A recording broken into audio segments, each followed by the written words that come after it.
नमस्कार मित्रों, जैसा कि हम सभी जानते हैं कि हिंदू धर्म के अनुसार इस सृष्टि को 3 लोकों में बांटा गया है, जिसे हम लोग स्वर्ग लोक, पृथ्वी लोक और पाताल लोक के नाम से जानते हैं।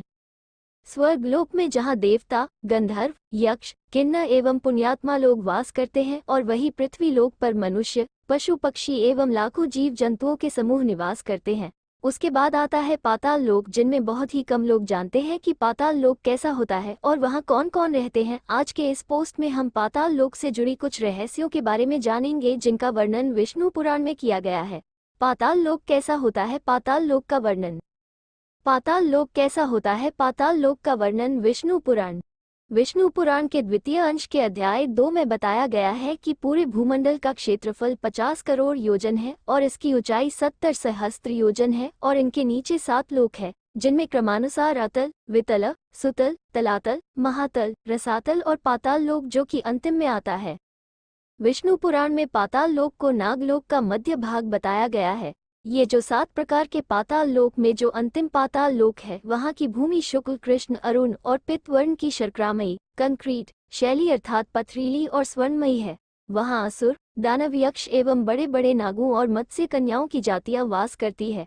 वहाँ अरुण नयन, जो हिमालय पर्वत के समान एक ही पर्वत है। विष्णु पुराण के अनुसार इन 7 पाताल लोक के 7 अलग अलग राजा निवास करते हैं।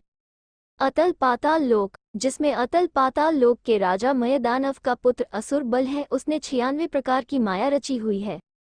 वितल पाताल लोक, जबकि वितल लोक में भगवान हाटकेश्वर महादेव जी अपने भूतगण एवं पार्षदों के साथ रहते हैं और वे इस लोक पर राज करते हैं।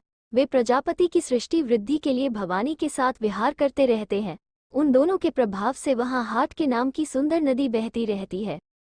सुतल पाताल लोक, उसके बाद वितल लोक के नीचे सुतल लोक के राजा बलि है, जिसको भगवान विष्णु ने सतयुग में वामन अवतार के समय 3 पग धरती मांगकर उसे सुतल लोक का राजा बना दिया। तलातल पाताल लोक, इसके बाद सुतल लोक के नीचे तलातल पाताल लोक आता है। इस लोक में त्रिपुराधिपति दानवराज मय का रहता है, जो इस लोक में शासन करता है।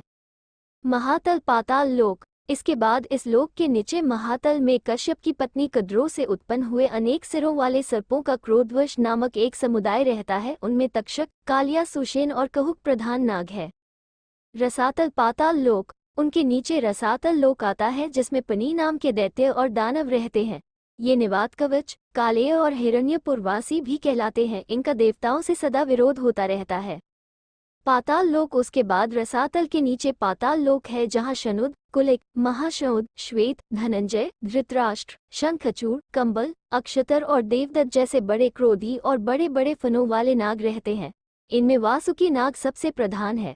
इन सब में किसी के 5, किसी के 7, किसी के 10, किसी के 100 और किसी किसी के 1000 सिर हैं। उनके फनों के ऊपर की दमकती और चमकती हुई मनियां अपने प्रकाश से पाताल लोक का सारा अंधकार को नष्ट कर देती हैं। पाताल लोक कैसा होता है? विष्णु पुराण।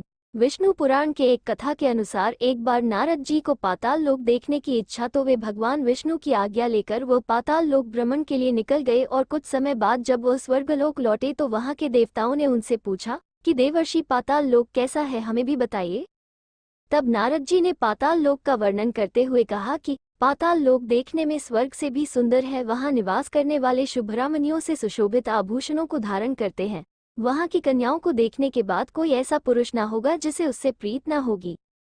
जहां दिन में सूर्य की किरणें केवल प्रकाश ही करती है, जिनमें गर्मी नहीं करती है, तथा रात में चंद्रमा की किरणों से शीत नहीं होता, केवल चांदनी ही फैलती है।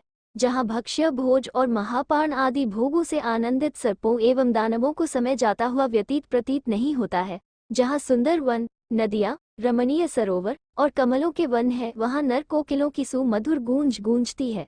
पाताल निवासी असुर एवं दानव और नागगण द्वारा अति स्वच्छ आभूषण, सुगंधमय अनुलेपन, वीणा, वेणु एवं मृदंग आदि के स्वर तथा अनेक भोग भोगे जाते हैं। इसके अलावा पाताल लोक में शेषनाग भी निवास करते हैं, जिनका देवगण भी अनंत कहकर बखान करते हैं।